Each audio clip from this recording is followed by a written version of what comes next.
Inagaw ang kanyang pangarap, nilustay ang kanyang pera, at pinatay ang anak sa kanyang sinapupunan.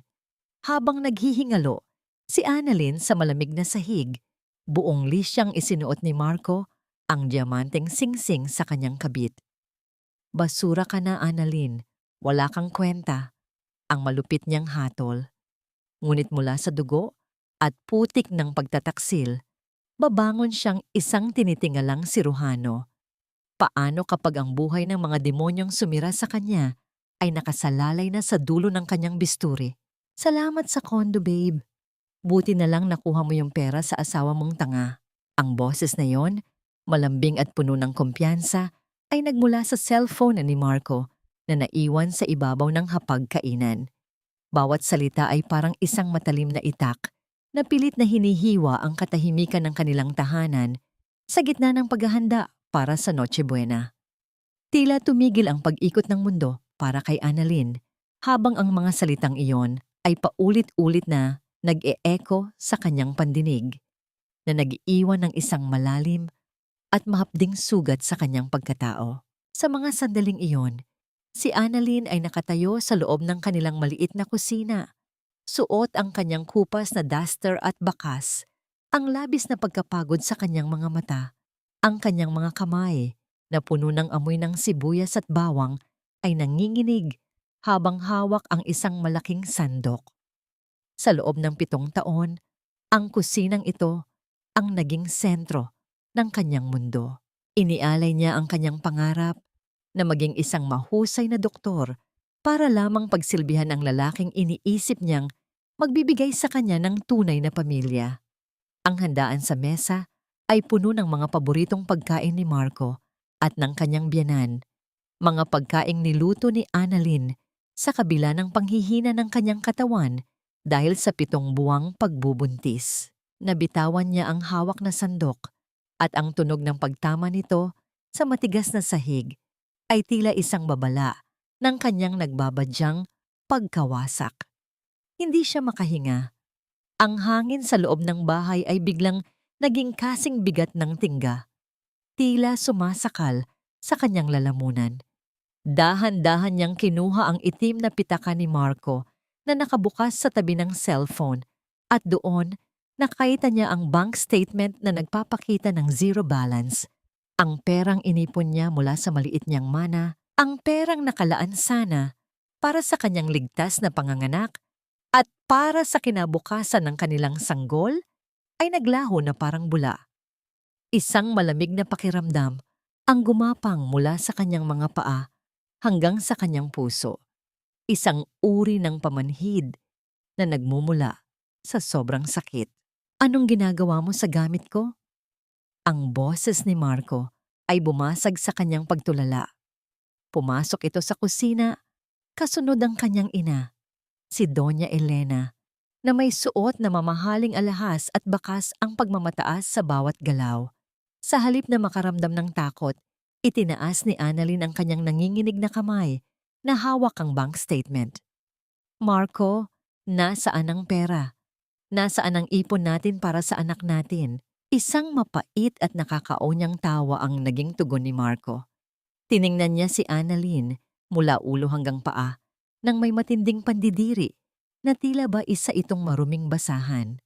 Para sa anak natin, Annalyn, tignan mo nga ang sarili mo sa salamin. Amoy sibuyas ka parate. Mukha kang hamak na katulong sa bahay na ito. Nakakaya kang ipakilala sa mga business partners ko.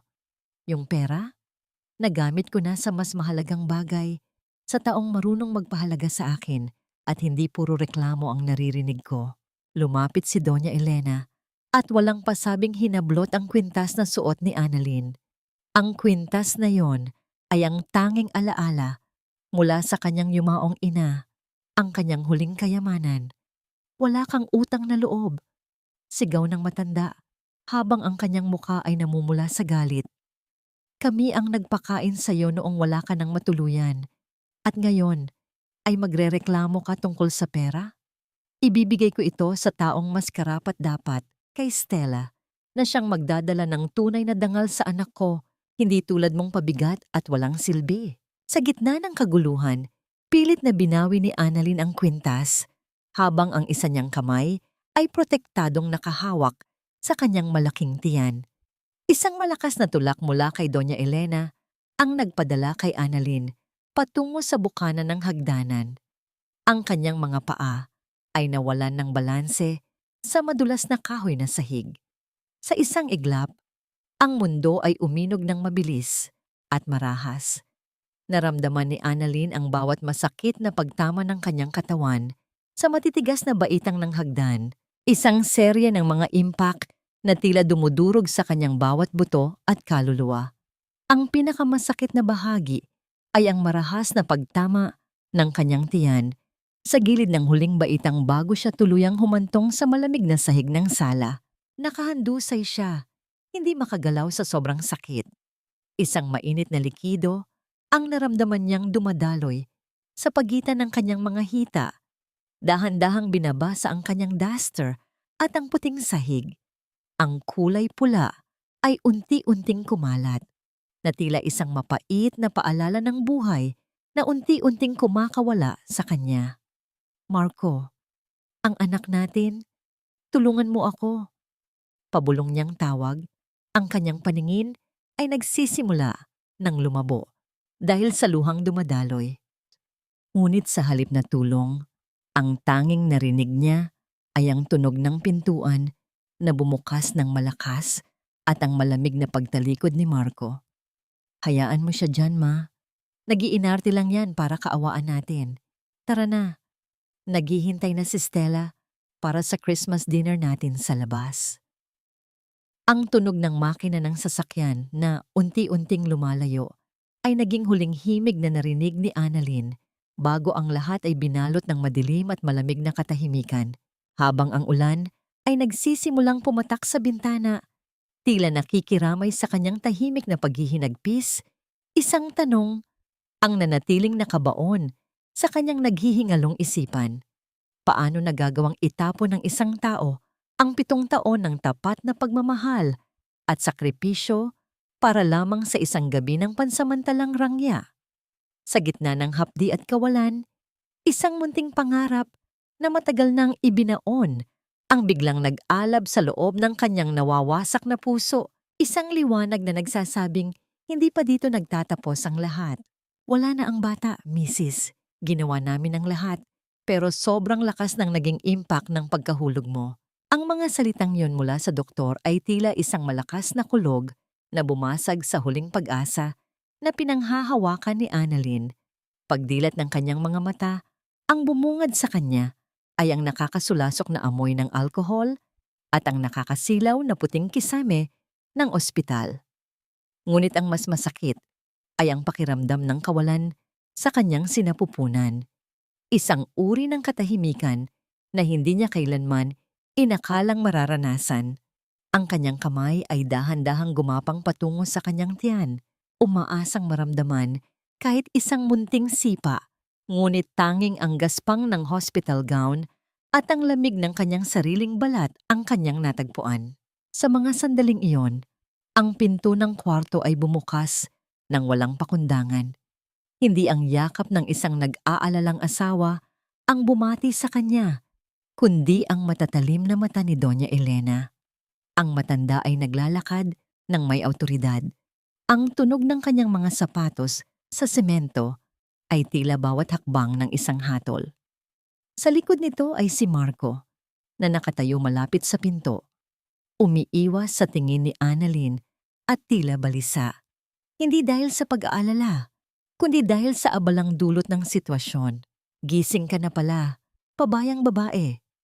Ang bungad ni Doña Elena, ang kanyang boses ay puno ng puot sa halip na awa. Tignan mo ang ginawa mo. Dahil sa katangahan mo sa hagdan na wala ang kaisa-isang apo ko. Napakawalang kwenta mo talaga, Annalyn. Hindi mo na nga kayang pagsilbihan ang anak ko ng maayos, pati ang pag-iingat sa dinadala mo ay hindi mo pa nagawa. Ma, tama na muna yan, mahinang sabi ni Marco. Ngunit wala itong determinasyon na ipagtanggol ang asawa. Lumapit siya sa kama at inilapag ang isang makapal na sobre sa ibabaw ng lamesa sa tabi ni Annalyn. Annalyn, Ayoko na ng gulo. Pagod na ako sa setup nating ito. Narito ang mga annulment papers. Pirmahan mo na lang para matapos na ang lahat ng ito ng mabilis. Tumingin si Annalyn kay Marco, ang lalaking pinag-alayan niya ng kanyang kinabukasan. Ang sakit na nararamdaman niya sa kanyang katawan ay wala pa sa kalahati ng sakit na dulot ng katotohanang kaya siyang talikuran ng lalaking ito sa oras ng kanyang pinakamabigat na pagsubok. Marco, namatay ang anak natin at ito ang sasabihin mo sa akin? Ngayon mo ako bibigyan ng papeles na ito. Don't act like a martyr, Annalyn, singal ni Doña Elena. Wala ka ng dahilan para manatili sa pamilyang ito. Naka-impact na ang lahat ng gamit mo. Nakalagay na ang mga iyon sa labas ng bahay. Huwag mo nang asahan na makakatapak ka pa sa aming teritoryo. Makalipas ang ilang oras, sa gitna ng kadiliman ng gabi at sa ilalim ng malakas na buhos ng ulan, si Annalyn ay natagpuan ng sarili sa tapat ng gate ng kanilang dating tahanan. Ang bawat patak ng ulan na tumatama sa kanyang balat ay tila mga karayom na nagpapaalala sa kanya ng kanyang kawalan. Inihagis ni Marco ang isang itim na basurahan na naglalaman ng kanyang mga luma at iilang damit sa gitna ng kalsada. Ang tunog ng pagsasara ng gate ay tila ang huling tuldok sa isang kabanata ng kanyang buhay na puno ng panlilinlang. Naglakad si Annalyn sa gitna ng basang kalsada, bitbit ang kanyang mabigat na daladalahin at ang mas mabigat pang pasanin sa kanyang puso. Ang ulan ay tila walang balak tumigil, binabalot ang buong syudad sa isang malamig at malungkot na yakap. Sa kanyang paglalakad, isang maliit na bagay ang nalaglag mula sa kanyang plastik na bag at napunta sa isang malalim na putikan. Yumuko si Annalyn at dahan-dahang pinulot ang isang maliit na puting sapatos ng sanggol. Ang sapatos na binili niya noong nakaraang buwan nang may buong galak sa kanyang puso. Pinunasan niya ang putik mula sa sapatos gamit ang kanyang nanginginig na mga daliri. Niyakap niya ito nang mahigpit sa kanyang dibdib. Ang kanyang mga hikbi ay nalulunod sa ingay ng ulan. Sa gitna ng putikan at ulan, doon siya unang bumagsak sa kanyang mga tuhod, tinitigan ang madilim na langit at nangakong hinding-hindi na muling hahayaang tapakan ng sinuman ang kanyang dangal. Habang siya ay nakaluhod, ang nakakasilaw na liwanag mula sa mga headlight ng isang sasakyang bumabaybay sa kalsada ay biglang tumama sa kanya. Isang itim na sasakyan ang dahan-dahang huminto sa kanyang tabi. Ang makina nito ay naglalabas ng banayad na init sa gitna ng ginaw. Ang bintana nito ay dahan-dahang bumaba at isang pares ng mga mata ang nakatingin sa kanya mula sa loob. Mga matang hindi puno ng pangungutya, kundi ng isang pamilyar na uri ng lungkot at kuryosidad.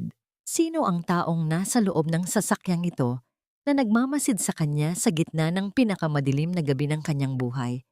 At sapat ba ang tatag na natitira kay Annalyn para tanggapin ang kamay na maaring magahon sa kanya o hahayaan na lamang niyang lamunin siya ng lamig ng ulan?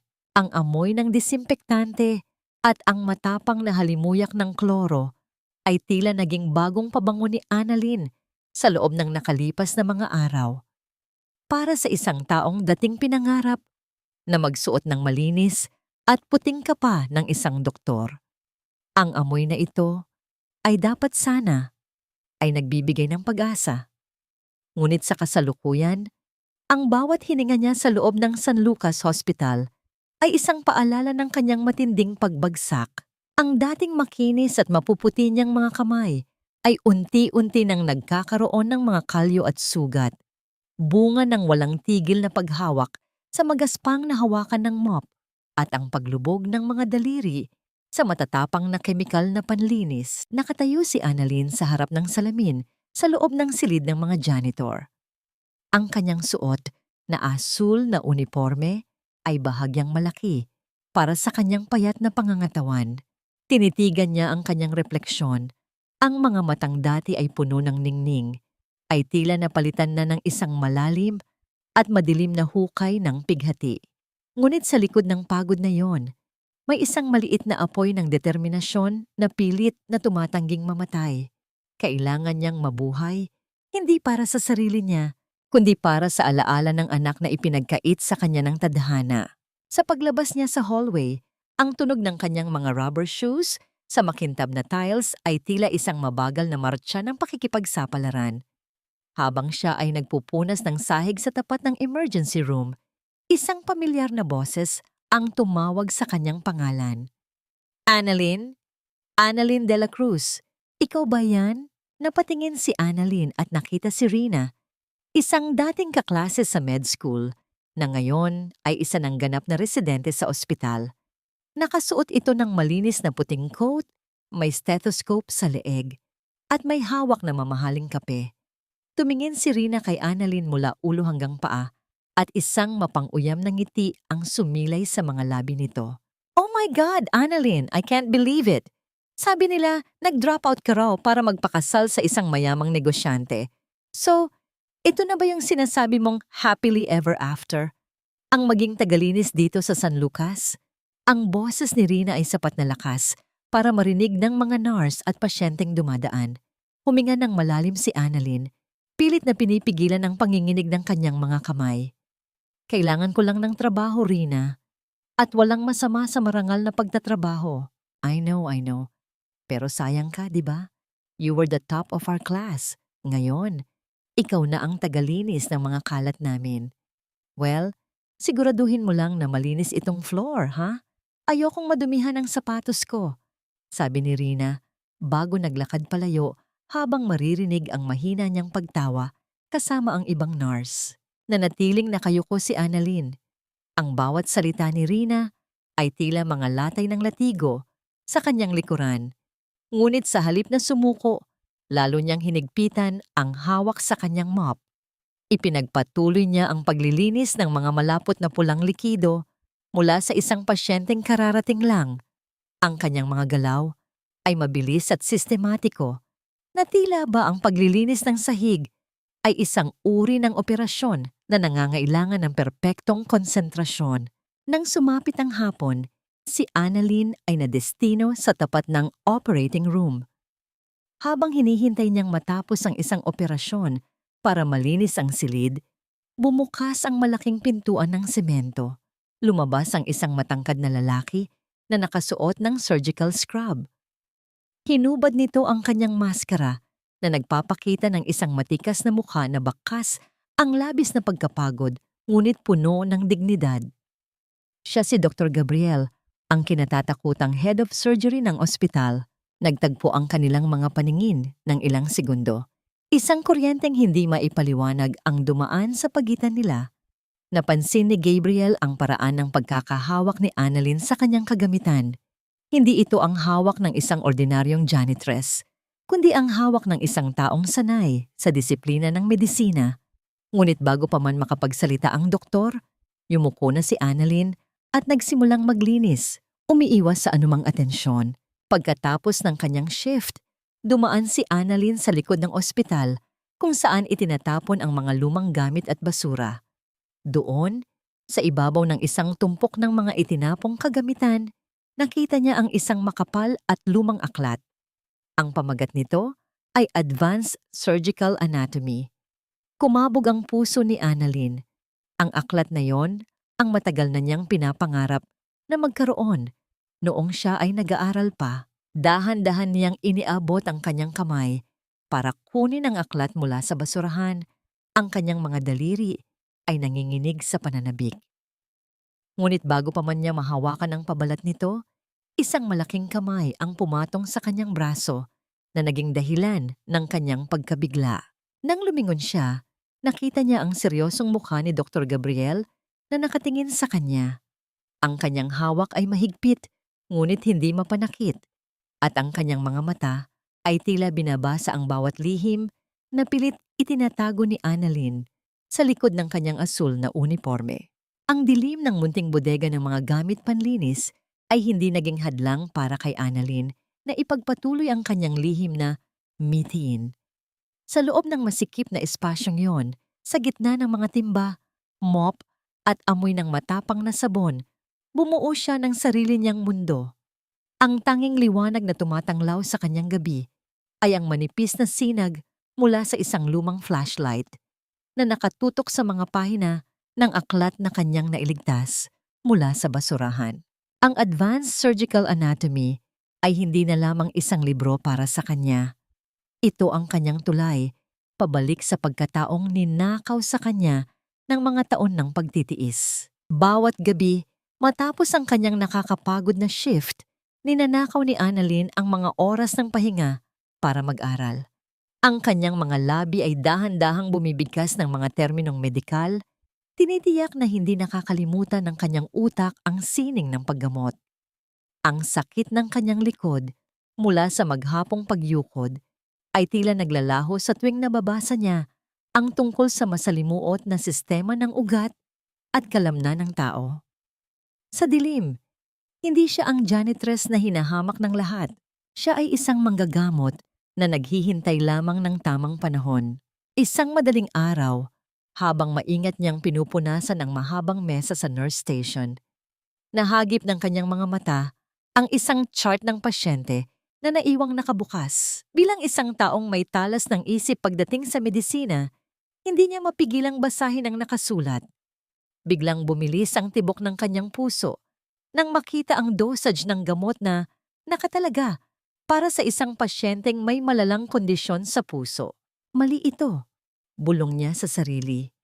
Masyadong mataas ang dosage na ito para sa edad at timbang ng pasyente.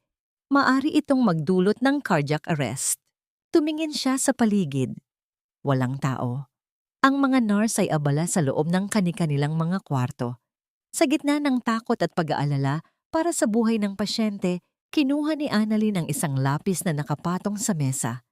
Gamit ang napakaliit na sulat, nag-iwan siya ng isang maikling nota sa gilid ng chart, sapat na para mapansin ng sino mang titingin dito.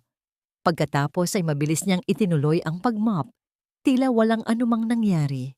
Makalipas ang ilang minuto, pumasok si Dr. Gabriel sa nurse station. Ang kanyang mga hakbang ay mabigat at puno ng pagmamadali. Nang buksan niya ang chart, kaagad na kumunot ang kanyang noo. Napansin niya ang maliit na sulat sa lapis. Binasa niya ito ng paulit-ulit at isang matinding katahimikan ang bumalot sa kanya. Tama ang nakasulat sa nota. Isang malaking pagkakamali ang muntik nang mangyari kung hindi ito naituwid. Nurse, sinong doktor ang humawak ng chart na ito kani-kanina lang? Tanong ni Gabriel sa nurse na kararating lang. Wala po, Doc. Kami lang pong mga nurse ang nandito at yung janitress na naglilinis kanina. Sagot ng nurse na nagtataka. Tumingin si Gabriel sa dulo ng hallway kung saan nakita niya ang papalayong figura ni Annalyn. Bitbit ang kanyang timba at mop. Hindi siya nakaimik, ngunit ang kanyang mga mata ay puno ng matinding kuryosidad. Sinundan niya ang janitress nang hindi nito nalalaman. Nakita niya itong pumasok sa maliit na closet ng mga gamit panlinis. Dahan-dahang sumilip si Gabriel sa siwang ng pinto. Doon, nakita niya si Annalyn na nakasandal sa mga tumpok ng sako ng sabon, mahimbing na natutulog dahil sa sobrang pagod. Ang kanyang mga bisig ay nakayakap pa rin sa makapal na aklat ng anatomy. Sa ilalim ng malungkot na liwanag ng flashlight na malapit nang maubusan ng baterya, napansin ni Gabriel ang isang bakas ng natuyong luha sa pisngi ni Annalyn. Isang kakaibang kurot sa puso ang naramdaman ng doktor. Hindi niya magawang gisingin ang babaeng tila pasan ang buong mundo sa kanyang pagkakaidlip. Dahan-dahan niyang hinubad ang kanyang suot na jacket at maingat na ipinatong ito sa mga balikat ni Annalyn upang hindi ito lamigin. Bago siya umalis, nag-iwan siya ng isang mainit na baso ng kape sa ibabaw ng maliit na kahon sa tabi nito. Habang inaayos ni Gabriel ang jacket, isang lumang papel ang dahan-dahang nalaglag mula sa mga pahina ng aklat ni Annalyn. Pinulot ito ng doktor. Ito ay isang sulat mula sa isang kilalang unibersidad, isang pagkilala sa kanya bilang pinakamagaling na estudyante sa medisina.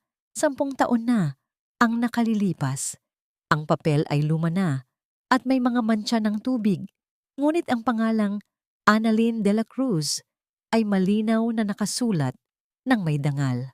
Kinabukasan, habang abala si Annalyn sa paglilinis ng bintana sa lobby, lumapit sa kanya ang isang security guard na may seryosong mukha. Annalyn de la Cruz, pinatatawag ka ngayon din sa opisina ng hospital director. Huwag ka nang magtagal. Importante daw ito. Nabitawan ni Annalyn ang basahan na hawak niya. Ang kanyang puso ay nagsimulang kumabog ng mabilis, puno ng kaba at pangamba. Naisip niya ang notang iniwan niya sa chart. Ito na ba ang katapusan ng trabaho ko? Tanong niya sa sarili, habang ang kanyang mga tuhod ay tila nanghihina. Naglakad siya patungo sa opisina. Ang bawat hakbang ay tila isang paglapit sa isang hindi tiyak na hatol. Hindi niya alam kung ang pintong bubuksan niya ay magdadala sa kanya pabalik sa putikan o ito na ang simula ng kanyang muling paglipad. Ang bawat hakbang ni Annalyn patungo sa opisina ng hospital director ay tila paglakad sa ibabaw ng maninipis na bubog. Ang lamig ng aircon sa hallway ay hindi sapat para patigilin ang butil-butil na pawis na namumuo sa kanyang noo. Sa kanyang isipan, tanging ang notang iniwan niya sa chart ang paulit-ulit na bumabalik. Alam niyang labag sa patakaran ng ospital ang pakikialam ng isang janitress sa medikal na dokumento, ngunit hindi niya kayang ipikit ang kanyang mga mata sa isang pagkakamaling maaaring kumitil ng buhay. Pagpasok niya sa silid, hindi lamang ang direktor ang naroon. Nakatayo malapit sa bintana si Dr. Gabriel. Ang kanyang mga kamay ay nasa bulsa ng kanyang puting coat at ang kanyang tingin ay diretso sa pintuan. Ang seryosong aawra ng silid ay lalong nagpabigat sa dibdib ni Annalyn. Annalyn de la Cruz, simula ng direktor, habang nakatitig sa kanya. May nagsabi sa amin na ikaw ang huling nakitang malapit sa nurse station bago mabago ang dosage sa chart ng isang pasyente. Totoo ba ito? Yumuko si Annalyn, ang kanyang mga daliri ay mahigpit na nakahawak sa laylayan ng kanyang asul na uniforme. Opo, sir. Humihingi po ako ng paumanhin. Alam ko pong wala ako sa posisyon pero sino ang nagturo sa iyo na mali ang dosage na yon? Putol ni Gabriel. Ang kanyang boses ay mahinahon ngunit puno ng panggigipit. Lumapit siya kay Annalyn, sapat na para maramdaman ng babae ang bigat ng kanyang presensya. Hindi basta-basta ang nakasulat sa notang iyon. Isang bihasang doktor lamang ang makakapansin ng ganoong kaliit na detalye sa isang komplikadong kondisyon. Hindi nakasagot si Annalyn. Ang kanyang lihim ay tila isang ibon na pilit na kumakawala sa kanyang lalamunan. Ngunit bago pa man siya makapagsalita, ang katahimikan ng opisina ay bumasag ng isang malakas at nakakangilong tunog ng anunsyo mula sa speaker ng ospital. Ang boses ng operator ay puno ng pagmamadali. Ibinabalita ang isang mass casualty incident mula sa isang malaking aksidente sa highway. Code red sa emergency room. Lahat ng available na doktor at nurse pumunta sa ER ngayon din. Agad na kumilos si Gabriel at ang direktor. Nawala ang atensyon nila kay Annalyn habang mabilis silang lumabas ng silid. Naiwan si Annalyn na nakatayo. Ang kanyang puso ay kumakabog sa takot at kaba. Sa halip na bumalik sa kanyang bodega, dinala siya ng kanyang mga paa patungo sa emergency room, ang lugar kung saan ang buhay at kamatayan ay madalas na nagtatagpo. Ang ER ay parang isang digmaan. Ang amoy ng sariwang dugo at ang ingay ng mga nagtatakbuhang stretcher ay bumabalot sa bawat sulok. Ang mga doktor ay abala sa mas maraming pasyenteng dumarating. Sa isang sulok, nakita ni Annalyn ang isang maliit na bata. Marahil ay nasa 5 taong gulang pa lamang na isinusugod sa isang kama. Ang bata ay nangingisay. Ang kanyang mukha ay unti-unti nang nagiging asul dahil sa kakulangan ng hangin. Wala pang doktor dito. Nasaan ang mga residente? Sigaw ng isang nurse na bakas ang pagkataranta. Ang nurse na naroon ay bago pa lamang at hindi malaman ang gagawin habang ang bata ay nagsisimula ng mawalan ng malay. Nakita ni Annalyn ang lahat. Ang kanyang mga mata ay parang isang scanner na binabasa ang bawat sintomas. Ang kanyang instinct na matagal nang ibinaon ay biglang sumabog na parang isang bulkan. Binitawan niya ang mop na kanyang nakuha sa tabi at sa isang iglap, ang kanyang mga galaw ay nagbago. Nawala ang pag-aalinlangan, nawala ang takot. Ibigay mo sa akin ang intubation kit. Ngayon din, ang kanyang boses ay umalingaw-ngaw sa gitna ng kaguluhan, isang boses na puno ng awtoridad at katiyakan. Nagulat ang nurse. Tiningnan ang babaeng nakauniforme ng janitress. Ngunit dahil sa tindi ng desperasyon at sa seryosong tingin ni Annalyn, sumunod ito. Sa gitna ng dumi at gulo ng ER, ang mga kamay ni Annalyn ay gumalaw ng may perpektong memorya. Ang bawat kilos niya ay mabilis, tumpak at walang pag-aalinlangan. Isang sayaw ng pagsagip na tanging ang isang bihasang siruhano lamang ang makakagawa. I-check ang pulse. Itaas ang baba. Ipasok ang tubo ng dahan-dahan. Bulong niya sa sarili habang ang kanyang mga daliri ay hindi nanginginig. Nang marinig niya ang unang malalim na hininga ng bata at makitang bumalik ang kulay sa mukha nito, doon lamang siya dahan-dahang binitiw. Hindi niya napansin na sa di kalayuan, nakatayo si Dr. Gabriel. Nakalimutan ng doktor ang kanyang sariling pasyente sa loob ng ilang segundo habang nakatitig sa tagalinis na gumawa ng isang himala sa harap ng kanyang mga mata. Ang paraan ng paghawak ni Annalyn sa kagamitan, ang kanyang postura at ang kanyang kalmado sa gitna ng bagyo, lahat ng ito ay kumpirmasyon ng hinala ni Gabriel. Nang dahan-dahang tumayo si Annalyn, ang kanyang mga kamay ay nagsimulang manginig. Ang adrenaline na nagdala sa kanya ay unti-unti nang naglalaho. Pinalitan ng takot sa kanyang ginawa. Tumingin siya sa kanyang palad na puno ng maliliit na batik ng dugo. Sino ka ba talaga, Annalyn de la Cruz? Ang boses ni Gabriel ay malapit na sa kanya, puno ng pagkamangha at isang hindi maipaliwanag na emosyon. Sa kabilang dako ng ospital, sa loob ng isang madilim na silid, isang cellphone ang naglalaro ng isang viral video. Isang pasyente ang nakakuha ng video sa kabayanihan ni Annalyn sa ER. Habang pinapanood ni Stella ang kabit ni Marco, ang video, ang kanyang mga labi ay nanginig sa galit at inggit. Hindi maaari ito. Hindi siya dapat bumangon muli. Bulong niya habang mabilis na idinadial ang numero ni Marco. Ang katahimikan sa loob ng opisina ni Dr. Gabriel ay tila isang malambot na kumot na bumabalot sa pagod na pagkatao ni Annalyn.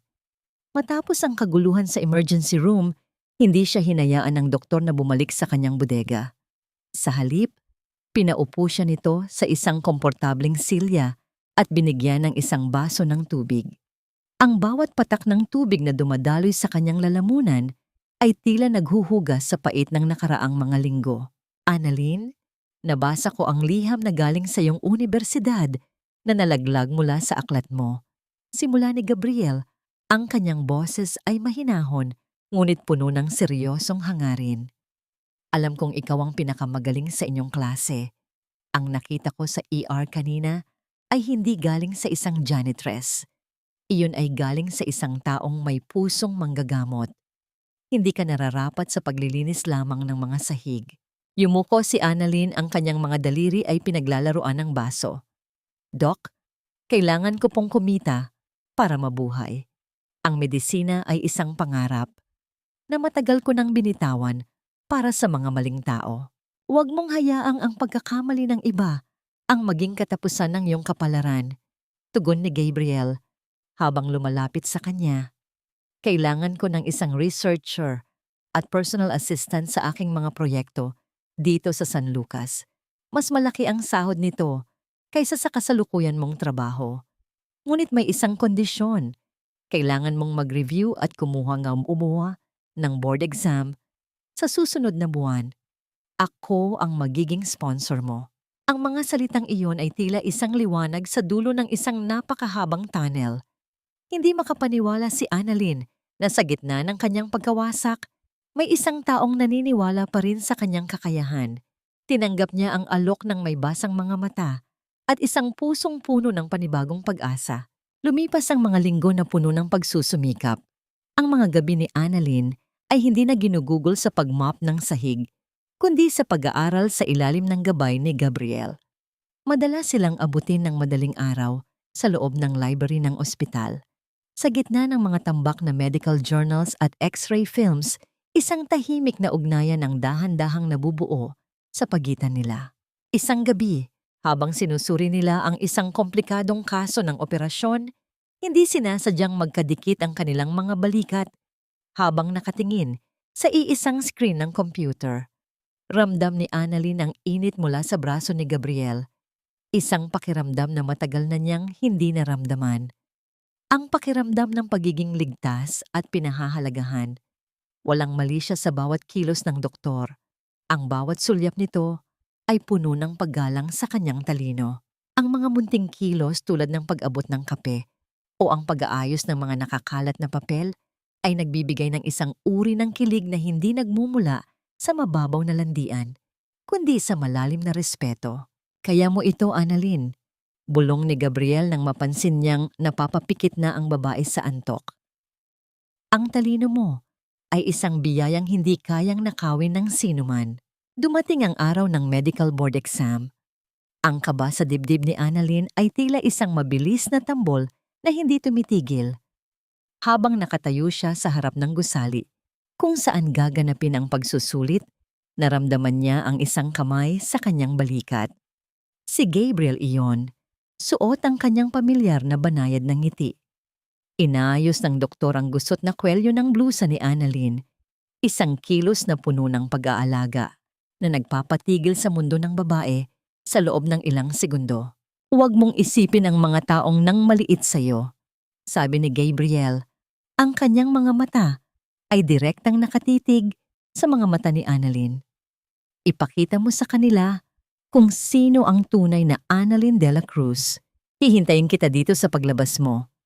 Nang matapos ang pagsusulit, lumabas si Annalyn na tila nabunutan ng isang napakalaking tinik. Ang bigat na kanyang dinala sa loob ng maraming taon ay tila naglaho kasama ng huling tuldok na kanyang isinulat sa papel. Makalipas ang ilang araw, ang resulta ay inilabas sa internet. Nakaupo si Annalyn sa tapat ng computer sa loob ng opisina ni Gabriel. Ang kanyang mga daliri ay nanginginig habang hinahanap ang kanyang pangalan sa mahabang listahan. Nang makita niya ang De La Cruz, Annalyn, past, ang kanyang mga luha ay hindi na mapigilan. Isa-isang pumatak ang mga ito sa ibabaw ng lamesa. Bawat patak ay tila simbolo ng bawat hirap, bawat pangungutya, at bawat gabing inilaan niya sa pagbangon mula sa putik. Hindi na siya ang janitress na tinatapakan lamang ng iba. Siya ay isa ng ganap na doktor. Sa likod niya, naramdaman niya ang marahang pagtapik ni Gabriel sa kanyang likuran. Isang tahimik na pagdiriwang ng tagumpay na silang dalawa lamang ang nakakaalam ng tunay na halaga. Ngunit sa gitna ng kanyang kaligayahan, isang lihim na banta ang unti-unting lumalapit. Sa labas ng ospital, isang itim na sasakyan ang nakaparada at sa loob nito, ang mga mata ni Marco ay nakatitig sa balita tungkol sa bagong doktor ng San Lucas. Ang kanyang mga labi ay nakatikom, puno ng inggit at isang plano na muling subukang sirain ang liwanag na pilit na binubuo ni Annalyn. Ang bawat paglakad ni Annalyn sa mga pasilyo ng San Lucas Hospital ay tila isang pagyakap sa bagong buhay na kanyang pinaghirapan. Ang puting kapa na kanyang suot ay hindi lamang isang uniforme. Ito ay ang kanyang kalasaglaban sa malupit na nakaraan. Ngunit sa kabila ng tagumpay na ito, may mga anino pa ring pilit na sumusunod sa kanyang bawat hakbang.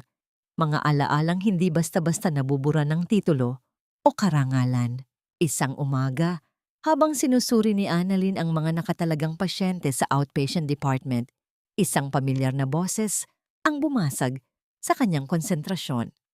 Ang boses na yon ay puno ng reklamo at pag-iinarte na tila ba ang buong mundo ay dapat maglingkod sa kanyang kagustuhan. Pagtingin ni Annalyn sa direksyon ng pintuan, tila tumigil ang daloy ng kanyang dugo. Doon, nakatayo si Stella. Suot ang isang mamahaling bestido na hindi maitago ang kanyang bahagyang umbok na tiyan. Sa tabi nito ay si Marco na mukhang pagod, ngunit pilit na nagpapakatatag para sa kanyang bagong asawa. Bakit ba napakabagal ng serbisyo dito? Hindi niyo ba alam kung sino ang asawa ko? Ang bulyaw ni Stella sa nurse na nasa desk. Dahan-dahang lumapit si Annalyn. Ang kanyang mga kamay ay nakalagay sa bulsa ng kanyang puting coat upang itago ang bahagyang panginginig ng kanyang mga daliri. Nang magtama ang kanilang mga paningin, ang gulat sa mukha ni Marco ay hindi maipaliwanag. Ang kanyang mga mata ay nanlaki habang tinitingnan ang babaeng dati ay itinapon niya sa putikan, na ngayon ay nakatayo sa kanyang harapan ng may dignidad at awtoridad. Annalyn? Annalyn de la Cruz, ikaw ba talaga yan? Bulalas ni Marco. Ang kanyang boses ay puno ng pagkalito at hindi makapaniwalang tono. Isang mapait na ngiti ang sumilay sa mga labi ni Stella nang makabawi ito sa gulat. Oh, tignan mo nga naman. Naka-uniform ka na ngayon. Baka naman nagpapanggap ka lang dito bilang doktor para makuha ang atensyon ni Marco? You're just a janitress, Annalyn. Huwag mong lokohin ang sarili mo. You should watch your words, Mrs. Malamig na tugon ni Annalyn. Nasa loob ka ng isang institusyong medikal. Dito ang respeto ay ibinibigay sa kakayahan, hindi sa kapal ng mukha. Tawa ng pangungutya ang naging sagot ni Marco. Doktor, pinatawa mo ako. Alam nating dalawa na wala kang pera para makatapos. Baka naman ninakaw mo lang ang lisensya ng iba, tulad ng pagtatangka mong nakawin ang simpatya namin noon. Sinubukan ni Marco na lumapit at hawakan ang braso ni Annalyn. Isang kilos ng pananakot na tila ba pag-aari pa rin niya ang babae. Umuwi ka na, Annalyn. Huwag kang magkalat dito.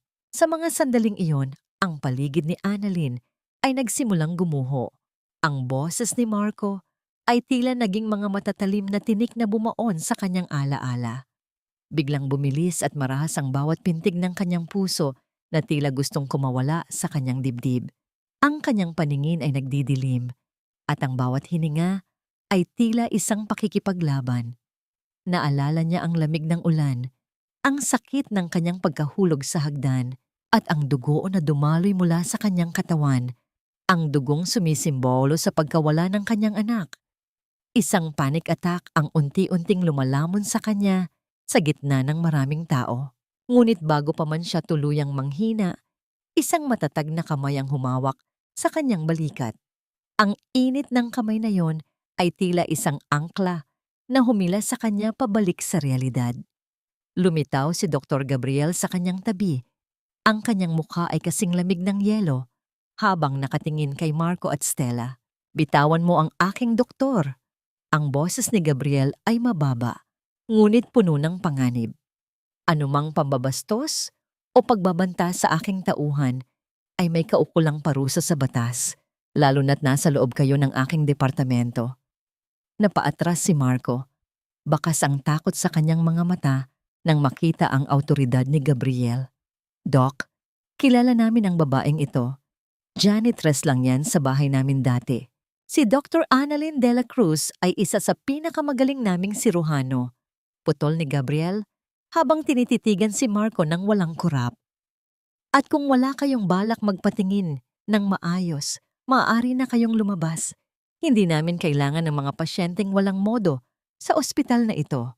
Dinala ni Gabriel si Annalyn palayo sa mga ito. Nang makarating sila sa isang tahimik na sulok, hinawakan ni Gabriel ang nanginginig na mga kamay ni Annalyn. Hindi niya ito binitawan hanggang sa maramdaman niyang kumakalma na ang paghinga ng babae. Huminga ka ng malalim, Annalyn. Tignan mo ako. Wala na sila sa mundo mo. Ikaw na ang may hawak ng iyong kapalaran ngayon. Tumango si Annalyn, ang kanyang mga luha ay pilit na pinipigilan. Ngunit bago pa man sila maghiwalay, naalala ni Annalyn ang isang detalye sa mukha ni Stella. Napansin niya ang pamumula at pagdurugo ng gilagid nito habang nagsasalita. At ang isang malaking itim na pasa sa braso nito na tila hindi basta-basta pinsala. Bilang isang doktor, Alam niyang may kakaiba sa kondisyon ng babaeng iyon, ngunit isinantabi niya muna ito. Pagbalik ni Annalyn sa kanyang lamesa, nakakita siya ng isang puting sobre. Walang nakasulat na pangalan ng nagpadala. Nang buksan niya ito, isang maikling sulat ang bumungad sa kanya na nakasulat sa mga titik na tila pinag-isipan ng mabuti. Huwag mong isiping nakalimot na ako. Buhay pa ang utang mo, Annalyn, at sisiguraduhin kong babayaran mo ito ng higit pa sa inaakala mo. Nanginig ang kamay ni Annalyn habang hawak ang papel. Sino ang taong ito na tila alam ang bawat kilos niya? At anong utang ang tinutukoy nito sa kabila ng lahat ng sakripisyong kanyang ginawa? Ang liwanag na nagmumula sa mga dambuhalang chandelier ng bulwagan ay tila nakikipagpaligsahan sa ningning ng mga pangarap na muling nabuhay sa loob ng puso ni Annalyn. Sa araw na ito, ang malawak na silid ay puno ng amoy ng mga sariwang bulaklak at ang bango ng bagong plansang mga puting kapa. Nakatayo si Annalyn sa gitna ng kanyang mga kasamahan, ngunit sa kanyang pakiramdam, siya ay nag-iisa sa isang napakataas na bundok na kay tagal niyang inakyat nang may sugat sa paa at hapdi sa damdamin. Nang tawagin ang kanyang pangalan, ang bawat hakbang niya patungo sa entablado ay tila pagtapak sa mga alaala ng kanyang nakaraan. Ang bawat tunog ng kanyang sapatos sa makintab na sahig ay tila nagsasabing, narito na ako, hindi ako sumuko. Nang isuot sa kanya ang puting kapa, ang sagisag ng kanyang pagiging isang ganap na siruhano, naramdaman niya ang bigat nito, hindi bilang isang pasanin, kundi bilang isang karangalan na kay tagal niyang ipinagkait sa kanyang sarili. Humarap si Annalyn sa mikropono para sa kanyang talumpati bilang isa sa mga nangungunang doktor ng kanyang batch. Ang kanyang tinig ay hindi nanginginig sa takot, kundi sa lalim ng emosyong pilit niyang pinipigilan. Ang kapang itong suot ko ngayon ay hindi lamang gawa sa tela. Simula niya, ang kanyang mga mata ay nagniningning sa ilalim ng mga ilaw. Ito ay hinabi mula sa mga gabing puno ng luha, mula sa mga oras ng pangungutya, at mula sa bawat patak ng pawis habang nililinis ko ang mga sahig na ngayon ay nilalakaran ko ng may dangal. Ang tagumpay na ito ay hindi lamang para sa akin. Iniaalay ko ito sa aking munting anghel na hindi na nasilayan ang liwanag ng mundo. Anak, ang bawat buhay na ililigtas ko ay ang aking paraan ng pagyakap sa iyo sa bawat sandali. Isang masigabong palakpakan ang pumuno sa buong bulwagan, isang tunog ng pagkilala na nagpabasa sa kanyang mga mata. Sa gitna ng maraming tao, nakita niya si Dr. Gabriel. Nakatayo ito sa dulo, ang kanyang mga bisig ay nakakrus sa kanyang dibdib at may isang matamis at mapagmalaking ngiti sa kanyang mga labi. Ang kanyang mga mata ay tila nagsasabing, sabi ko sa'yo, kaya mo. Pagkatapos ng seremonya, nilapitan ni Gabriel si Annalyn sa isang tahimik na bahagi ng lobby.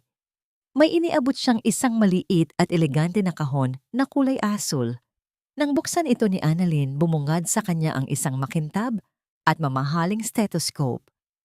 Nang suriin niya ito ng malapitan, nakita niya ang isang ukit sa gilid ng metal na bahagi. Dr. A. De La Cruz, hindi na kailanman yuyuko. Ang boses ng puso ng mga pasyente mo ang magpapaalala sa iyo kung bakit ka narito. Mahinang sabi ni Gabriel habang iniaayos ang stethoscope sa leeg ni Annalyn. Ang init ng kanyang mga daliri na bahagyang tumama sa balat ni Annalyn ay nagdulot ng isang uri ng kilig na nagpapagaan sa lahat ng kanyang pagod. Nararapat ka sa bawat tagumpay na tinatamasa mo ngayon. Sa kabilang dako ng lungsod, sa loob ng isang bahay na unti-unti nang nilalamon ng katahimikan at alikabok, nakaupo si Marco sa harap ng telebisyon. Ang balita tungkol sa oath-taking ceremony ng mga bagong doktor ay kasalukuyang ipinapakita. Nang lumabas ang mukha ni Annalyn sa screen, maningning, maganda, at puno ng awtoridad, ay tila isang malakas na sampal ang dumapo sa mukha ni Marco. Sa mga sandaling iyon, ang kanyang paligid ay hindi na kasing ningning daw. Ang mga mamahaling kasangkapan sa kanyang sala ay isa-isang inilalabas ng mga lalaking nakauniporme, mga tauhan ng bangko na kumukuha sa kanyang mga ari-arian dahil sa hindi mabayarang utang. Ang tanging natira sa kanya ay ang lumang litrato nila ni Annalyn na nakalubog sa ilalim ng isang tumpok ng mga papel. Pinulot niya ito at sa unang pagkakataon, sa loob ng maraming taon, ang matitinding patak ng luha ng pagsisisi ay pumatok sa mukha ni Annalyn sa litrato. Ngunit ang oras ay hindi na bumabalik. Habang si Marco ay nalulunod sa kanyang sariling karma, si Annalyn ay handa na para sa kanyang unang tungkulin. Ang kanyang unang gabi bilang isang ganap na siruhano ay binalot ng isang biglaang tawag mula sa emergency room. Ang tunog ng kanyang pager ay tila isang mabilis na tibok ng puso na nangangailangan ng pansin. Isang VIP na pasyente ang isinugod, duguan at walang malay dahil sa isang malubhang aksidente sa sasakyan. Nang pumasok si Annalyn sa ER, ang lahat ng mata ay nakatuon sa kanya. Ang kanyang puting kapa ay bahagyang humahampas sa kanyang binti sa bawat mabilis niyang hakbang. Ihanda ang OR1, i-check ang blood type at i-ready ang mga kagamitan. Ang kanyang boses ay umalingaw-ngaw ng may katiyakan.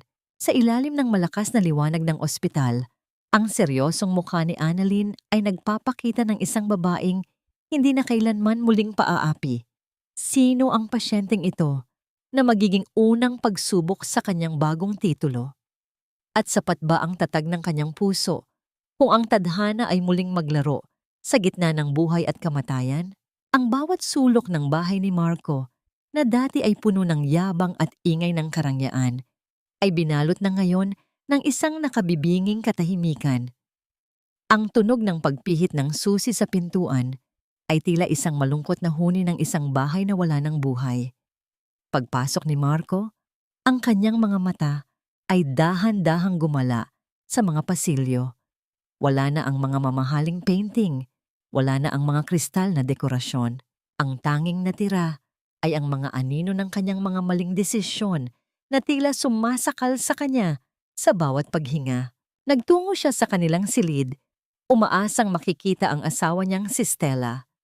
Ngunit ang bumungad sa kanya ay isang bukas na vault at ang amoy ng naiwang pabango na tila nanunukso sa kanyang kawalan. Wala na ang mga alahas, wala na ang natitira niyang pera sa joint account.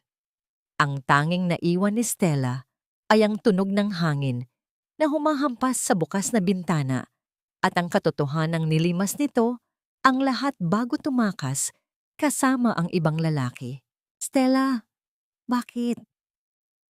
Bulong ni Marco. Ang kanyang tinig ay nanginginig habang dahan-dahang napapaupo sa gilid ng kama. Ang kanyang mga kamay ay nanlalamig at ang bawat pintig ng kanyang puso ay tila isang mabigat na martilyo na nagpapaalala sa kanyang katangahan. Itinapon niya ang isang ginto para lamang sa isang basurang nagniningning sa labas, ngunit bulok sa loob. Sa gitna ng kanyang paghihinagpis, ang tunog ng isang mabigat na pagbagsak mula sa kabilang kwarto ang nagpabalik sa kanya sa realidad. Mabilis siyang tumakbo patungo sa silid ni Doña Elena. Doon, nakita niya ang kanyang ina na nakahandusay sa sahig. Ang katawan nito ay tila isang lantang gulay na nawalan ng lakas. Ang mukha nito ay bahagyang nakangiwi at ang mga mata nito ay nakatitig sa kawalan, puno ng matinding takot. "Mama, anong nangyari?"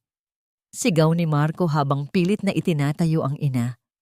Ngunit ang tanging tugon ni Elena ay ang hirap na paghinga at ang panginginig ng kanyang mga kamay. Dinala ni Marco ang kanyang ina sa iba't ibang maliliit na klinika dahil hindi na niya kayang bayaran ang mga malalaking ospital. Bawat doktor na tumitingin kay Elena ay umiiling. Ang tunog ng mga papel na inililipat at ang buntong hininga ng mga manggagamot ay tila mga hatol ng kamatayan para kay Marco. Hindi namin kayang hawakan ang kasong ito, sir. Sabi ng isang matandang doktor habang tinitingnan ang MRI scan ni Elena. May isang napakalaking bukol sa kanyang utak na nakadikit sa mga sensitibong ugat. Isang maling galaw lamang at maaari siyang mabulag o mamatay sa loob ng operating room. Gagawin ko ang lahat, Doc. Sabihin niyo lang kung sino ang kailangan kong puntahan. Pagmamakaawa ni Marco, ang kanyang boses ay puno ng desperasyon. Ang kanyang tuhod ay tila malapit ng bumigay sa bigat ng kanyang kasalanan. Tumingin sa kanya ang doktor nang may seryosong mukha. Isa lamang ang doktor sa buong bansa na may sapat na kakayahan at katapangan para gawin ang operasyong ito. Siya ang bagong hirang na Head of Neurosurgery sa San Lucas Hospital. Ang pangalan niya ay Dr. Annalyn de la Cruz. Tila tumigil ang pagtibok ng puso ni Marco sa narinig. Ang pangalang iyon ay tila isang nakakapasong bakal na dumiit sa kanyang balat. Ang babaeng itinulak niya sa hagdan, ang babaeng pinagkaitan niya ng anak, at ang babaeng iniwan niya sa gitna ng ulan. Siya na ngayon ang tanging susi para sa buhay ng kanyang ina. Nang gabing iyon, habang nakaupo si Marco sa tabi ng kanyang inang hindi na makapagsalita, kinuha niya mula sa kanyang bulsa ang isang gusot at lumang litrato. Ito ang litrato nila ni Annalyn noong mga panahong wala pa silang pera, ngunit puno ng pagmamahalan. Ang tunog ng kanyang mga hikbi ay tila ang tanging musika sa loob ng madilim na silid. Bawat patak ng kanyang luha ay bumabagsak sa mukha ni Annalyn sa litrato, ngunit alam niyang hindi na ito sapat para burahin ang mga luhang idinulot niya sa babae. Karma. Ang salitang ito ay tila isang malaking pader na humaharang sa kanyang bawat landas. Ang bawat sandali ng kanyang pagdurusa ay tila isang salamin na nagpapakita ng bawat sakit na idinulot niya kay Annalyn. Kinabukasan, bit-bit ang kanyang huling natitirang lakas at ang kanyang inang nakasakay sa isang lumang wheelchair. Nagtungo si Marco sa San Lucas Hospital. Ang bawat pag-ikot ng gulong ng wheelchair sa makintab na sahig ng lobby ay tila isang mabagal na paglapit sa kanyang sariling paghuhukom. Nakatayo si Marco sa harap ng malaking pintuang gawa sa makintab na kahoy. Ang nakasulat na gintong letra sa pintuan ay tila sumasampal sa kanyang pagkatao. Dr. Annalyn de la Cruz, Head of Neurosurgery. Dahan-dahang itinaas ni Marco ang kanyang nanginginig na kamay para kumatok. Ang tunog ng pagtama ng kanyang kamao sa kahoy ay tila ang huling tawag ng isang taong nalulunod. Nang dahan-dahang bumukas ang pinto, ang bumungad sa kanya ay ang amoy ng mamahaling kape at ang liwanag ng isang opisina na puno ng dignidad. At doon, sa likod ng malaking mesa, nakaupo si Annalyn. Ang kanyang puting kapa ay kasing linis ng kanyang bagong pagkatao. Tumingin siya sa pintuan at sa sandaling magtagpo ang kanilang mga mata, ang katahimikan sa loob ng silid ay naging kasing bigat ng isang buong mundo. Sapat ba ang pagsisisi para burahin ang isang madugong nakaraan? At ano ang gagawin ni Annalyn kapag ang buhay ng taong sumira sa kanya ay nasa dulo na ng kanyang mga daliri? Ang dahan-dahang pagbuka ng pinto ay nagluwal ng isang eksenang hindi kailanman inakala ni Annalyn na masasaksihan niya mula sa kanyang kinalalagyan.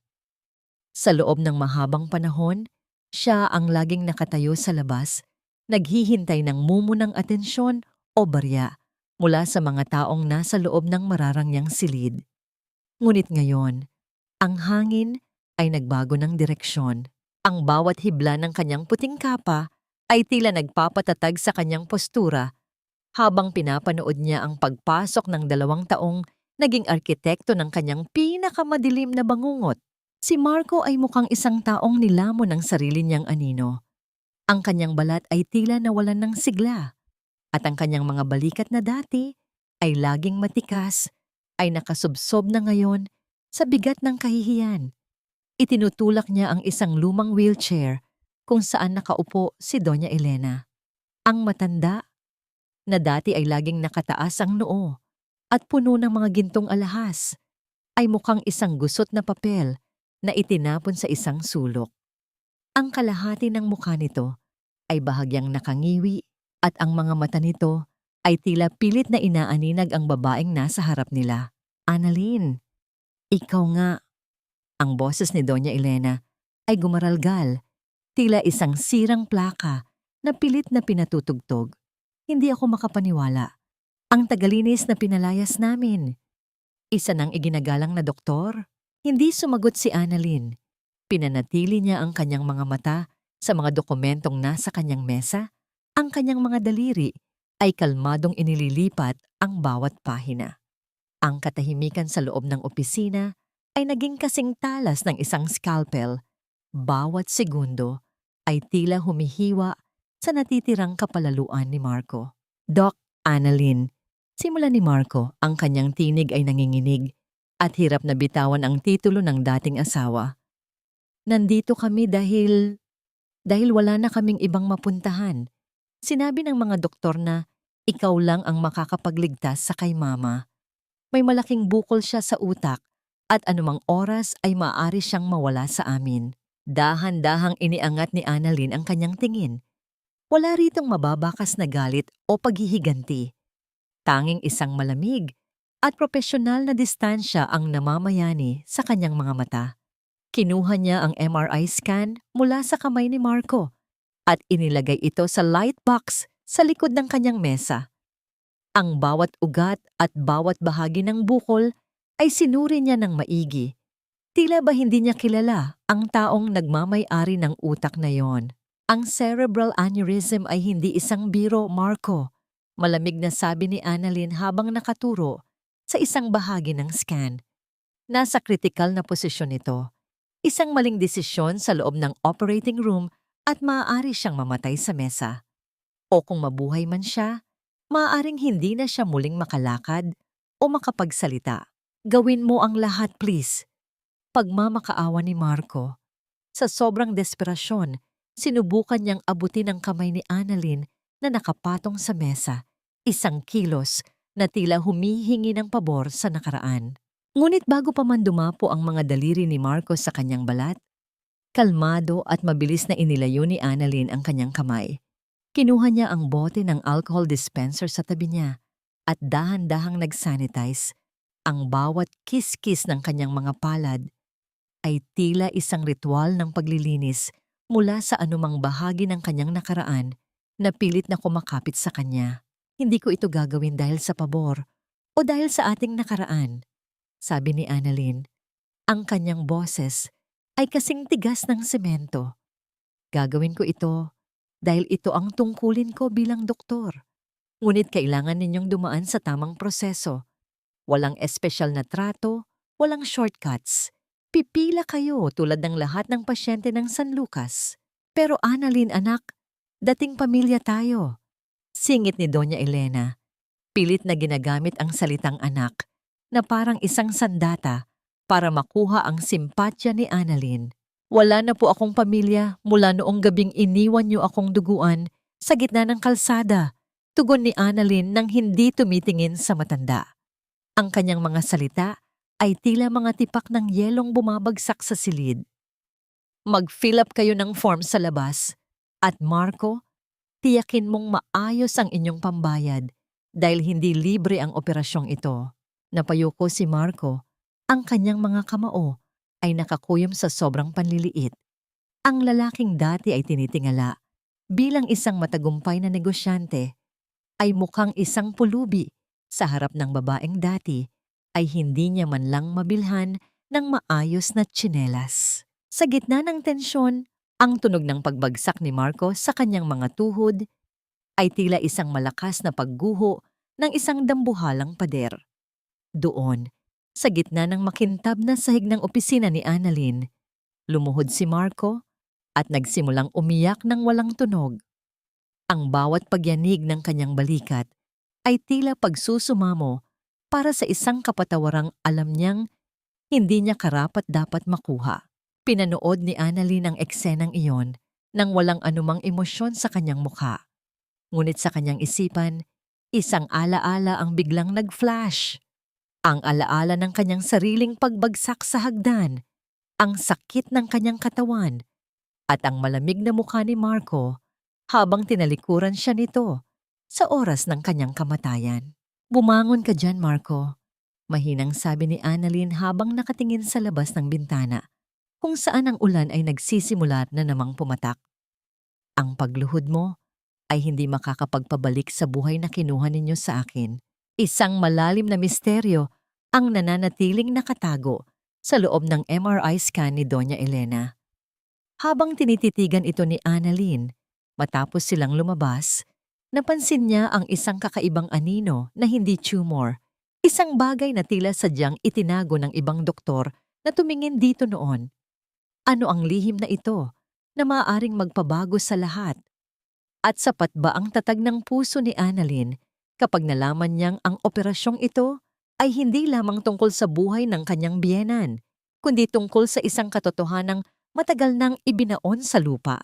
Ang bawat kislap ng liwanag mula sa lightbox sa loob ng kanyang opisina ay tila isang mapait na paalala ng kawalan ng katarungan sa mundo. Nakatitig si Annalyn sa MRI scan ni Doña Elena. Ang kanyang mga mata ay nanunuri, ngunit ang kanyang puso ay naglalakbay sa isang madilim na eskinita ng nakaraan. Ang paghawak sa kasong ito ay tila pagtataksil sa sarili niyang dugo. Paano niya magagawang iligtas ang babaeng naging mitya ng pagkamatay ng kanyang anak? Ang bawat tibok ng kanyang sariling puso ay tila sumisigaw ng pagtanggi. Isang marahas na pagrerebelde laban sa tungkuling kanyang sinumpaan bilang manggagamot. Mag-isa siyang nakaupo. Ang tanging tunog sa loob ng silid ay ang banayad na pag-ikot ng electric fan na tila isang bulong ng nagtatalong konsensya. Ang bigat ng kanyang dibdib ay tila isang dambuhalang bato na unti-unting lumulunod sa kanya. Sa bawat oras na tinitingnan niya ang bukol sa utak ni Elena, nakikita niya ang mukha ng matanda noong gabing itinulak siya nito. Ang mukhang puno ng puot at walang bakas ng pagsisisi. Bumukas ang pinto at pumasok si Dr. Gabriel. Dala ang 2 tasa ng mainit na kape. Napansin niya kaagad ang malalim na iniisip ni Annalyn. Inilapag niya ang kape sa mesa at tumayo sa tabi ng babae. Pinagmamasdan din ang MRI scan. "Doc, hindi ko alam kung kaya ko siyang hawakan sa loob ng operating room nang hindi nanginginig ang aking mga kamay sa galit." Pag-amin ni Annalyn, ang kanyang boses ay halos pabulong na dahil sa bigat ng emosyon. "Para bang tinatalikuran ko ang hustisya para sa anak ko kung ililigtas ko ang babaeng ito." Huminga ng malalim si Gabriel at tumingin kay Annalyn nang may malalim na pangunawa. "Annalyn, pakinggan mo ako. Hindi mo siya ililigtas dahil karapat-dapat siya sa iyong pagkalinga. Ililigtas mo siya dahil ikaw ay isang doktor. Ang pagiging professional mo ang huling pader na naghihiwalay sa iyo mula sa mga taong sumira sa buhay mo. Huwag mong hayaang ang kanilang kadiliman ang magdikta sa galing ng iyong mga kamay. Do it for yourself, not for her. Patunayan mo na mas mabuti kang tao kaysa sa kanila." Ang mga salitang yun ni Gabriel ay tila isang malamig na tubig na nagpalamig sa nag-aapoy na galit sa loob ni Annalyn.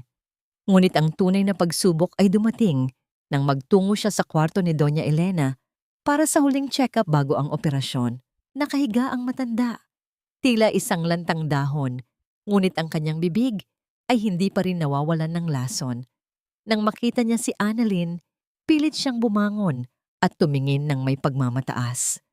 "Huwag mong isipin na dahil ikaw ang oopera sa akin, ay tatanawin ko itong isang malaking utang na loob. Tungkulin mo ito, Annalyn. At tandaan mo, kami ang dahilan kung bakit ka nakapag-aral noon. Obligasyon mong bayaran ang bawat sentimong ginastos namin sa'yo." Isang malamig na ngiti ang sumilay sa mga labi ni Annalyn. Lumapit siya sa gilid ng kama at inayos ang IV fluid ni Elena nang walang anumang panginginig. "Wala na po akong anumang utang na loob sa inyo, Doña Elena. Ang bawat sentimong sinasabi niyo ay nabayaran ko na ng sarili kong dugo at ng buhay ng anak ko noong gabing pinabayaan niyo ako sa kalsada. Kung nandito ako ngayon, ito ay dahil sa aking propesyon. hindi dahil sa inyo. Huwag ninyong gamitin ang salitang obligasyon sa taong ninakawan ninyo ng lahat. Nanahimik ang matanda, ang kanyang mga mata ay bahagyang kumislap sa takot nang makita ang katatagan sa mga mata ni Annalyn.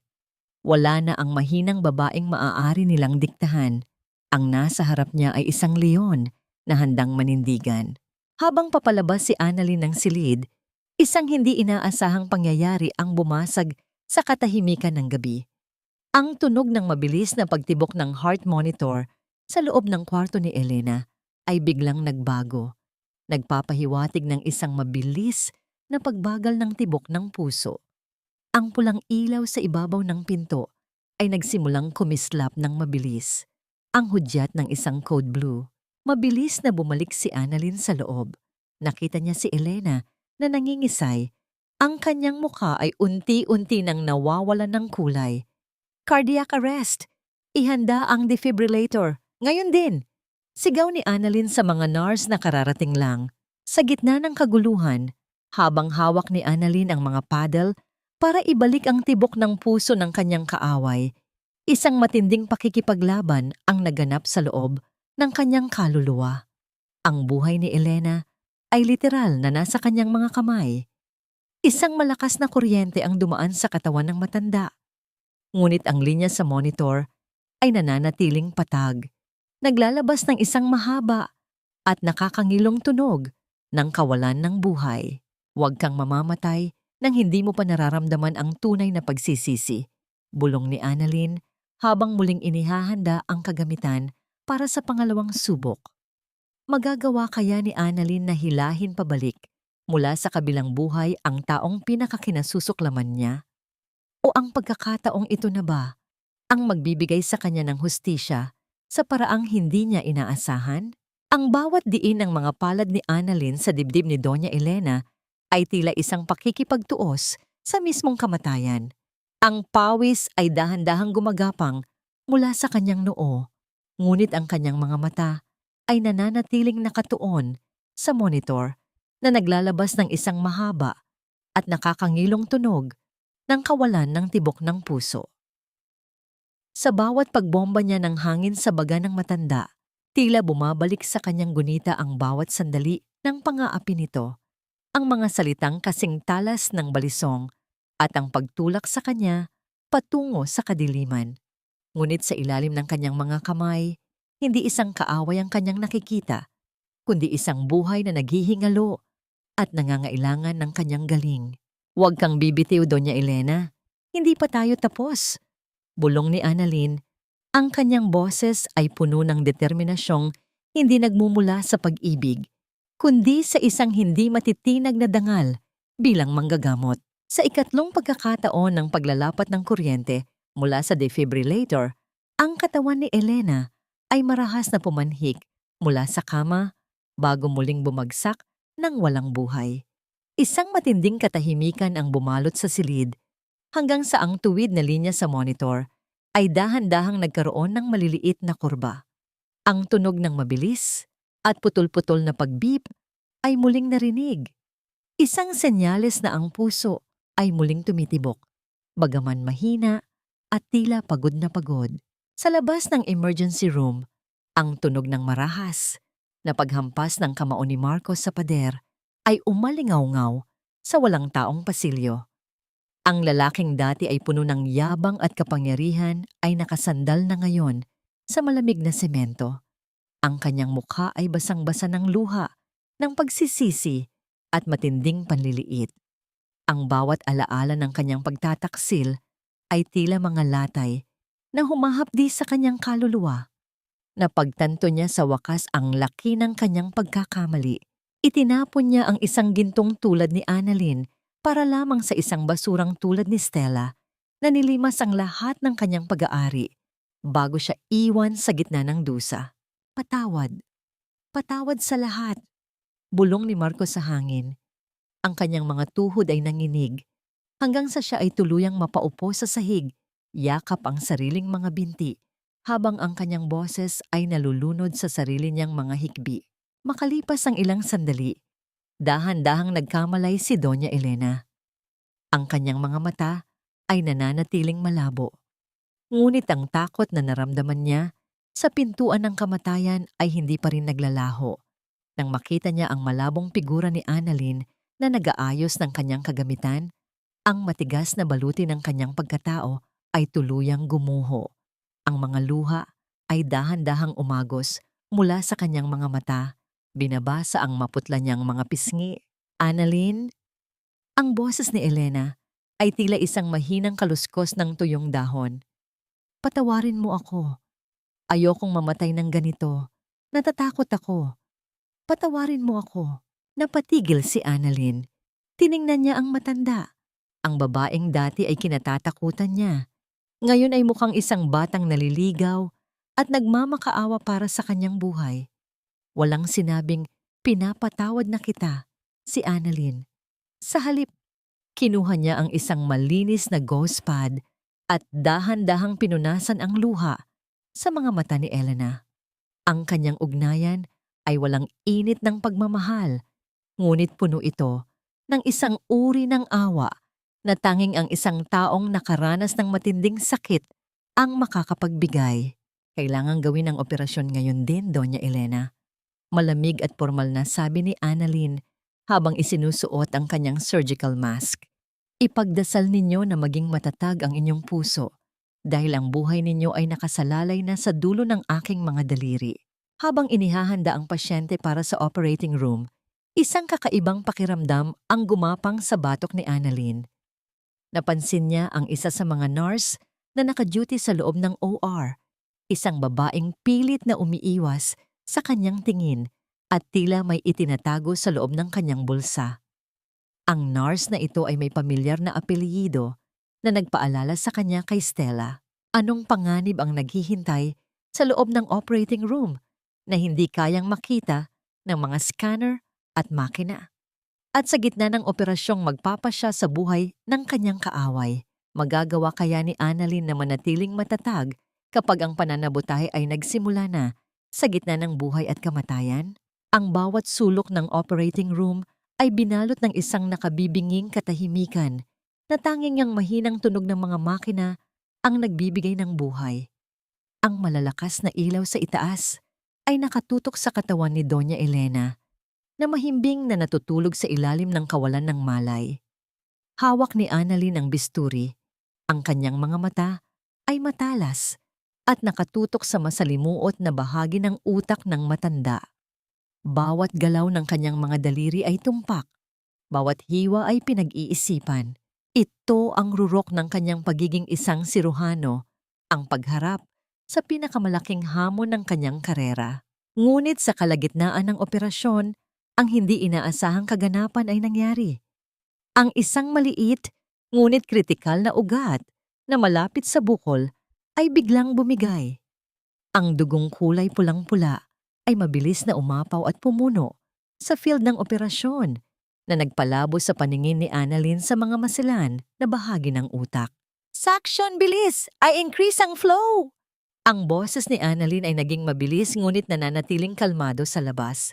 Ngunit sa loob ng kanyang dibdib, ang kaba ay nagsisimula ng kumawala. Ang mga nurse sa paligid ay nakaramdam ng matinding kaba. Ang mabilis na pagbabago sa tunog ng heart monitor ay nagpapahiwatig na ang presyo ng dugo ng pasyente ay mabilis na bumababa. Ang sitwasyon ay naging isang karera laban sa oras. Sa gitna ng tensyon at sa paningin ng umaagos na dugo, isang biglaang pangyayari ang naganap sa isip ni Annalyn. Ang mapulang likido sa kanyang harapan ay tila nagbago ng anyo. Ito ay naging ang dugo sa malamig na sahig ng kanilang sala noong gabing siya ay mahulog. Sa isang iglap, ang boses ng pangungutya ni Marco ay tila umalingaw-ngaw sa kanyang pandinig. Basura ka na, Annalyn. Wala kang kwenta. Napatigil si Annalyn. Ang kanyang mga kamay na may hawak na kagamitan ay bahagyang nanginig. Ang takot at trauma na matagal na niyang ibinaon ay pilit na kumakawala. Tila gustong agawin sa kanya ang kontrol sa mga sandaling iyon. Ang kanyang hininga ay naging mababaw at ang bawat segundong dumadaan ay tila 1,000,000 taon ng paghihirap.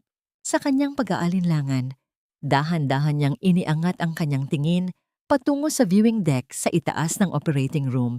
Doon, sa likod ng makapal na salamin, nakatayo si Dr. Gabriel. Ang kanyang mga kamay ay nakapatong sa salamin at ang kanyang mga mata ay nakatitig ng diretso kay Annalyn. Walang pangamba sa mukha ng doktor, tanging isang matatag at nagtitiwalang tingin ang ibinigay nito sa kanya. Tila narinig ni Annalyn ang boses ni Gabriel sa loob ng kanyang puso. Ikaw ang pinakamagaling, Annalyn. Huwag mong kakalimutan kung sino ka. Huminga ka. Ang mga salitang yon ay tila isang malamig na hangin na nagpatahimik sa bagyo sa loob ng kanyang kaluluwa.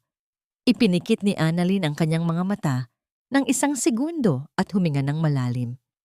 Nang idilat niya ang mga ito, ang takot ay naglaho na. Ang boses ni Marco ay napalitan ng katahimikan ng kanyang sariling determinasyon. Sa pagbalik ng kanyang focus, ang mga kamay ni Annalyn ay gumalaw ng may perpektong memorya at kahangahangang bilis. Ginamit niya ang bawat segundo para tahiin ang pumutok na ugat. Ang kanyang mga daliri ay tila sumasayaw sa ilalim ng mga ilaw. Mabilis, tumpak, at walang kahit anong pag-aalinlangan. Ang bawat tahi ay tila isang sining ng pagpapanatili ng buhay. Makalipas ang ilang minuto ng matinding pakikipaglaban, ang pag-agos ng dugo ay naitigil. Ang bukol ay matagumpay na nakuha nang walang pinsala sa mga katabing ugat. Ang tunog ng heart monitor ay dahan-dahang bumalik sa isang regular at payapang ritmo. Operasyon tapos na. I-close na ang insisyon, sabi ni Annalyn. Ang kanyang boses ay puno ng kapaguran, ngunit may kalakip na tagumpay. Paglabas niya ng operating room, dinala siya ng kanyang mga paa sa scrub room. Doon, hinubad niya ang kanyang duguang gloves at itinapon ang mga ito sa basurahan. Binuksan niya ang gripo at ang malamig na tubig ay dumaloy sa kanyang mga kamay. Habang pinapanood niya ang pag-agos ng tubig at ang paghuhugas ng dumi, doon lamang siya tuluyang binalot ng emosyon. Ang mga luha ay dahan-dahang umagos mula sa kanyang mga mata, humalo sa tubig na dumadaloy sa kanyang mukha. Umiyak siya ng tahimik, hindi dahil sa awa kay Elena at hindi dahil sa takot sa operasyon. Umiyak siya dahil sa wakas. Naramdaman niya ang ganap na kalayaan. Ang huling tanikala ng nakaraan na nag-uugnay sa kanya sa mga taong nanakit sa kanya ay tuluyan ng naputol. Nang makalabas si Annalyn para ibalita ang resulta ng operasyon, napatigil siya. Sa waiting area ang tanging naroon ay ang mga nurse at iilang pamilya ng ibang pasyente. Wala si Marco sa lugar na yon. Ang upuang dati niyang inuupuan ay walang laman. Nasaan ang lalaking nagmakaawa para sa buhay ng kanyang ina? Dahil sa labis na pagod, nagpasya si Annalyn na bumalik muna sa kanyang sariling opisina upang kunin ang kanyang bag. Pagbukas niya ng pinto, hindi niya binuksan ang ilaw. Sa gitna ng dilim, naramdaman niya ang isang kakaibang presensya. Isang anino ang nakatayo malapit sa kanyang mesa. Bago pa man siya makakilos para buksan ang switch ng ilaw, ang malamig na kislap ng isang matalim na patalim ay tumama sa manipis na sinag ng buwan na nagmumula sa bintana. Ang kislap na yon ay sinundan ng isang pamilyar at galit na boses. Si Stella, hawak ang isang kutsilyo. Ang kanyang mukha ay puno ng baliw na galit at desperasyon. Ang bawat hibla ng katahimikan sa loob ng opisina ni Annalyn ay tila naputol nang marinig niya ang mabigat at mabilis na paghinga ng taong nagtatago sa dilim. Ang malamig na kislap ng patalim na tumama sa sinag ng buwan ay sapat na upang magpatayo ng mga balahibo sa kanyang batok. Hindi na kailangang buksan ang ilaw upang malaman niya kung sino ang naghihintay sa kanya. Ang amoy ng matapang at pamilyar na pabango ni Stella ay humahalo sa amoy ng takot at desperasyon na bumabalot sa silid. Nandito ka na pala, ang dakilang doktor. Ang boses ni Stella ay gumaralgal, puno ng baliw na galit at pait. Ang saya-saya mo siguro, no? Habang kami ay nasa putikan at nawalan ng lahat, ikaw ay narito sa itaas, tinitingala at iginagalang. Dahil sa iyo, nagising si Marco sa katotohanan. Dahil sa iyo, hindi na niya ako kayang tingnan ng tulad ng dati. Sinira mo ang lahat ng plano ko. Dahan-dahang napaatras si Annalyn. Ang kanyang mga kamay ay pilit na kinakapa ang ibabaw ng kanyang mesa. Ang kanyang puso ay kumakabog ng mabilis. Ngunit sa pagkakataong ito, hindi ito ang tibok ng isang biktima. Ito ay ang tibok ng isang babaeng marunong ng lumaban. Nang sumugod si Stella ng may marahas na galaw, hindi tumakbo si Annalyn. Sa halip, mabilis niyang kinuha ang pinakamabigat na aklat sa kanyang mesa, ang Advanced Surgical Anatomy, ang mismong aklat na naging sandigan niya sa kanyang pag-aaral. Ginamit ni Annalyn ang makapal na aklat bilang panangga sa matalim na kutsilyo. Ang tunog ng pagtama ng metal sa matigas na pabalat ng libro ay tila isang simbolo ng karunungang lumalaban sa kamangmangan ng galit. Sa isang mabilis na pagkakataon, buong lakas na itinulak ni Annalyn si Stella, sapat upang mawalan ito ng balanse at bumagsak sa sahig. Kasabay nito ang mabilis na pagpihit ni Annalyn sa switch ng ilaw na nagluwal ng nakakasilaw na liwanag na pansamantalang nagpagulo sa paningin ni Stella. Hindi ako ang sumira sa buhay mo, Stella. Ang sarili mong kasakiman ang gumawa niyan. Ang boses ni Annalyn ay matatag. Walang bakas ng takot. Matagal na akong lumabas sa anino ninyo at hinding-hindi ko nahahayaang hawakan niyo muli ang kahit isang hibla ng buhok ko. Bago pa makatayo si Stella para muling sumugod, ang pinto ng opisina ay marahas na bumukas. Pumasok ang mga security guard ng ospital kasama si Dr. Gabriel. Sa isang mabilis na pagkilos, nadisarmahan si Stella at napigilan ang kanyang mga kamay. Ang kanyang mga sigaw ng pagmura at panunumbat ay unti-unting lumayo habang inilalabas siya ng mga pulis sa pasilyo ng ospital. Naiwan si Annalyn na nakatayo sa gitna ng silid. Ang kanyang mga kamay ay bahagyang nanginginig habang dahan-dahang ibinababa ang hawak na aklat. Ang tensyon ng mga nakaraang oras ay tila biglang bumagsak sa kanyang mga balikat. Ngunit bago pa man siya tuluyang manghina, naramdaman niya ang dalawang matatag na braso na yumakap sa kanya mula sa likuran. Ipinatong ni Gabriel ang kanyang baba sa balikat ni Annalyn, isang yakap na puno ng proteksyon, pag-aalala, at isang uri ng pag-ibig na tahimik ngunit tapat. Wala silang sinabing anuman sa loob ng ilang minuto. Ang tanging naririnig ay ang magkasabay na ritmo ng kanilang paghinga sa gitna ng tahimik na opisina. Ramdam ni Annalyn ang init mula sa katawan ni Gabriel, ang amoy ng malinis na labada at kape na laging nagbibigay sa kanya ng kapayapaan. Sa loob ng yakap na yon, tila lahat ng sakit ng nakaraan ay tuluyan ng natunaw. Tapos na ang laban, Annalyn. Mahinang bulong ni Gabriel, ang kanyang boses ay parang isang haplos sa kaluluwa ng babae. Nandito na ako. Hindi ko nahahayaang may lumapit pa sa iyong anumang panganib. Ipinikit ni Annalyn ang kanyang mga mata at isinubsob ang kanyang mukha sa dibdib ni Gabriel. Doon, naramdaman niya ang malakas at matatag na tibok ng puso ng lalaking totoong nagpapahalaga sa kanya. Ito ang unang pagkakataon sa loob ng maraming taon na naramdaman ni Annalyn na siya ay tunay na ligtas, hindi dahil may nagtatanggol sa kanya, kundi dahil natutunan na niyang ipagtanggol ang kanyang sarili. At may kasama siyang iginagalang ang lakas na yon. Makalipas ang ilang araw, dumating ang oras para sa huling check-up ni Doña Elena bago ito ilabas ng ospital. Ang matanda ay nakaupo sa kanyang wheelchair. Ang kalahati ng kanyang katawan ay paralisado, ngunit ang kanyang mga mata ay wala na ang dating talim. Si Marco ay nakatayo sa tabi nito.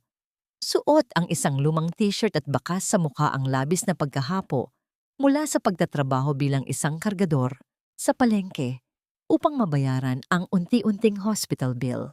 Pumasok si Annalyn sa kwarto, dala ang huling medical report. Tumingin siya kay Marco at Elena nang walang anumang bahid ng galit o pait. Ang kanyang puso ay payapa na, tulad ng isang dagat matapos ang isang malakas na bagyo. Ang operasyon ay matagumpay, ngunit ang paggaling mo ay nakadepende sa iyong determinasyon na mag-therapy. Formal na paliwanag ni Annalyn habang iniabot ang isang puting sobre kay Marco. Iyan ang inyong discharge papers at ang listahan ng mga gamot. Binawasan ko na ang inyong bayarin gamit ang aking personal na discount bilang doktor. Ngunit ang natitira ay kailangan ninyong pagsumikapang bayaran. Annalyn, salamat, bulong ni Marco. Ang kanyang boses ay puno ng hiya. Hindi ko alam kung paano ka pasasalamatan pagkatapos ng lahat ng ginawa namin sa iyo.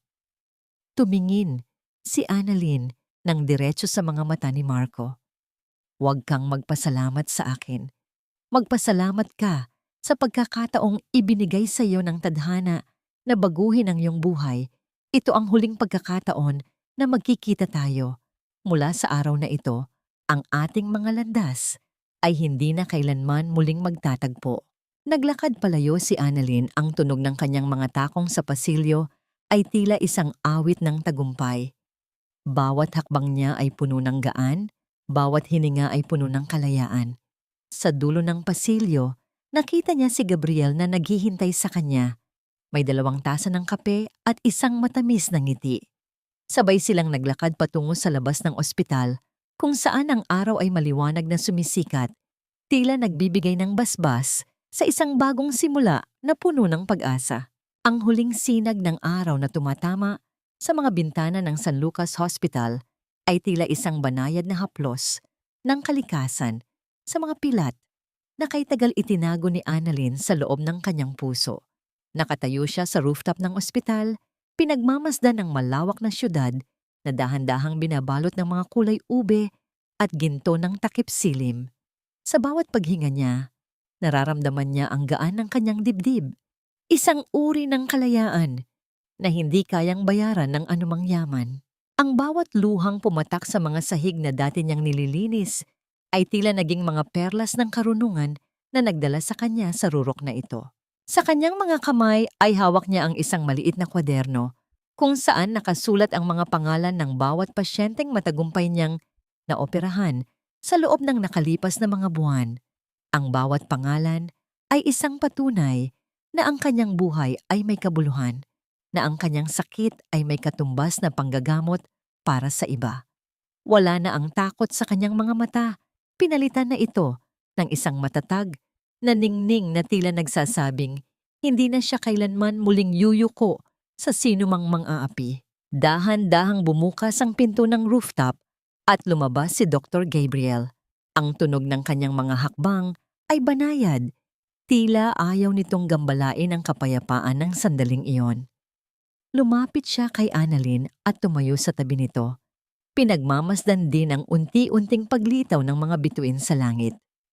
Inilapag ni Gabriel ang isang mainit na tasa ng tsa sa tabi ni Annalyn. Isang simpleng kilos na palaging nagpapaalala sa babae na sa bawat laban niya, may isang taong tahimik na nakasuporta sa kanyang likuran. Ang ganda ng langit ngayon, no? Mahinang sabi ni Gabriel, ang kanyang boses ay puno ng kagaanan. Tumingin siya kay Annalyn ng may malalim na paghanga. You've come a long way, Annalyn. Mula sa pagiging assistant ko, ngayon ay isa ka na sa pinakarespetadong neurosurgeon sa ospital na ito. I'm so proud of you. Ngumiti si Annalyn. Isang ngiting tunay na umaabot sa kanyang mga mata. Salamat, Gabriel. Kung hindi dahil sa paniniwala mo sa akin noong panahong ako mismo ay hindi naniniwala sa sarili ko, baka hanggang ngayon ay hawak ko pa rin ang mop sa gitna ng kadiliman. You gave me more than just a job. You gave me back my dignity. Hinawakan ni Gabriel ang kamay ni Annalyn. Dahan-dahang pinagsiklop ang kanilang mga daliri. Ang init ng kanyang palad ay nagbigay ng isang uri ng kilig na nagmumula sa katotohanan at respeto. Hindi ko ibinigay sa iyo ang lahat ng yon, Annalyn. Ang lahat ng ito ay galing sa sarili mong lakas. Ako ay naging saksi lamang sa muling paglipad ng isang agila. Sa mga sandaling iyon, ang kanilang mundo ay tila huminto sa pag-ikot. Ang distansya sa pagitan nila ay naglaho, pinalitan ng isang matamis na pag-unawa. Ipinatong ni Annalyn ang kanyang ulo sa balikat ni Gabriel, ninanamnam ang amoy ng kape at ang matatag na presensya ng lalaki. Wala nang kailangan pang sabihin, ang katahimikan ay sapat na upang ipahayag ang isang pag-ibig na binuo sa gitna ng mga pagsubok at paghilom. Samantala, sa kabilang bahagi ng lungsod, sa isang masikip na eskinita malapit sa palengke, makikita si Marco na nagbubuhat ng mabibigat na sako ng bigas sa ilalim ng ilaw ng poste. Ang kanyang mga kamay ay puno ng paltos at ang kanyang katawan ay nanginginig sa pagod. Pag-uwi niya sa kanilang maliit na silid, ang bumungad sa kanya ay si Doña Elena na nakaupo sa wheelchair, pilit na sinusubukang pakainin ang sarili gamit ang kanyang kaliwang kamay na nanginginig. Ang kanilang buhay ay malayo na sa rurok ng karangyaan, ngunit sa unang pagkakataon, ang bawat subo ng pagkain ay nagmula sa marangal na pagtatrabaho. Wala nang yabang, wala nang kasinungalingan, tanging ang mapait na katotohanan ng kanilang mga nagawang mali, ang nagsisilbing aral sa kanila sa bawat gabi. Bumalik ang eksena sa rooftop, kung saan ang buwan ay maliwanag ng sumisikat sa itaas ni Annalyn at Gabriel. Ang bawat bituin sa langit ay tila mga saksi sa isang kwento ng muling pagbangon. Alam ni Annalyn na ang daan sa hinaharap ay hindi palaging magiging madali, ngunit hindi na siya natatakot.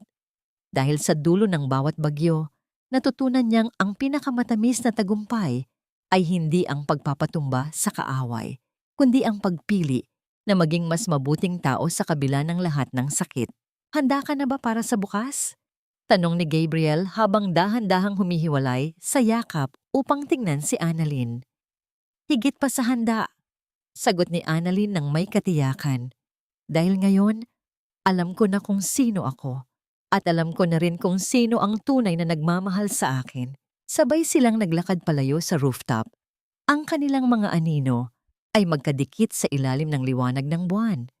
Ang bawat hakbang nila ay puno ng pangako. Isang pangako ng isang kinabukasang puno ng pag-asa, paghilom, at isang pag-ibig na kailanman ay hindi na muling magigiba ng anumang unos. Lumipas ang 3 taon na tila isang mabilis, ngunit banayad na agos ng ilog. Sa isang payapang dalampasigan sa Batangas, kung saan ang tunog ng mga alon ay dahan-dahang humahalik sa pampang at ang amoy ng alat ng dagat ay humahalo sa samyo ng mga bulaklak ng kumpas, nakaupo si Dr. Annalyn de la Cruz sa ilalim ng isang malalagong puno ng niyog. Ang kanyang mukha ay hindi na bakas ang pagod o ang pait ng nakaraan. Ang kanyang balat ay nagniningning sa ilalim ng gintong sikat ng araw at ang kanyang mga mata ay puno ng isang uri ng katahimikan na tanging ang mga taong nakatawid sa pinakamalakas na bagyo ang makakaunawa. Sa kanyang tabi ay si Gabriel, na ngayon ay kanya ng katuwang sa buhay. Nakatingin sila sa isang maliit na bata, isang batang lalaki na may 3 taong gulang na masayang naglalaro sa buhanginan. Ang bawat tawa ng bata ay tila isang himig ng paghilom sa pinakamalalim na sugat ni Annalyn. Ang batang ito, na pinangalanan nilang Gabriel Jr., ay ang simbolo ng kanyang pangalawang pagkakataon. Isang munting himala na nagpabura sa bawat alaala ng dugo at ulan noong gabing mawala ang kanyang unang sanggol. Naisip ni Annalyn ang kanyang mga nakaraan. Nagkita silang muli ni Marco ilang buwan na ang nakalilipas sa isang pampublikong klinika kung saan siya nagbibigay ng libreng serbisyo.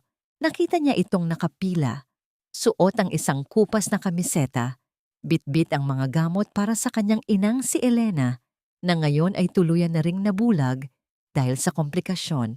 Wala nang nararamdamang galit si Annalyn. Nang magtama ang kanilang mga mata, tumango lamang si Annalyn ng may paggalang bago ituloy ang kanyang panggagamot sa ibang pasyente. Nahanap na ba niya ang kapatawaran? Ang sagot ay hindi isang simpleng oo o hindi. Pinatawad ni Annalyn sina Marco at Elena, hindi dahil sa karapat-dapat sila, kundi dahil pagod na siyang bitbitin ang bigat ng galit. Ang pagpapatawad para sa kanya ay ang pagpili na huwag nang hayaan ang kanilang mga anino na muling dumilim sa kanyang kasalukuyan. Pinatawad niya ang kanyang sarili sa pagpili sa maling tao noon at sa wakas, pinalaya na niya ang kanyang kaluluwa mula sa bilangguan ng nakaraan. Nahanap na ba niya ang kapayapaan? Habang nararamdaman niya ang kamay ni Gabriel na humahawak sa kanyang balikat at ang pagdampi ng labi nito sa kanyang noo, alam ni Annalyn na narito na siya sa kanyang tahanan.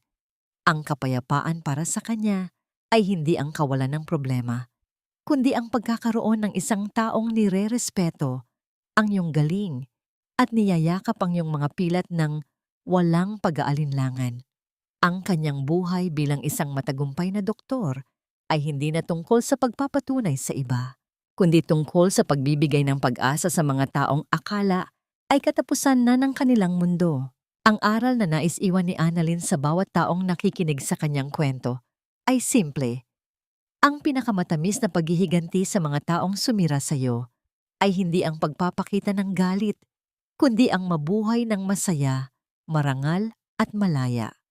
Ang iyong halaga ay hindi itinatakda ng taong tumalikod sa iyo sa oras ng pangangailangan, kundi ng lakas mong tumayo muli ng mag-isa hanggang sa mahanap mo ang mga taong tunay na magpapahalaga sa iyo.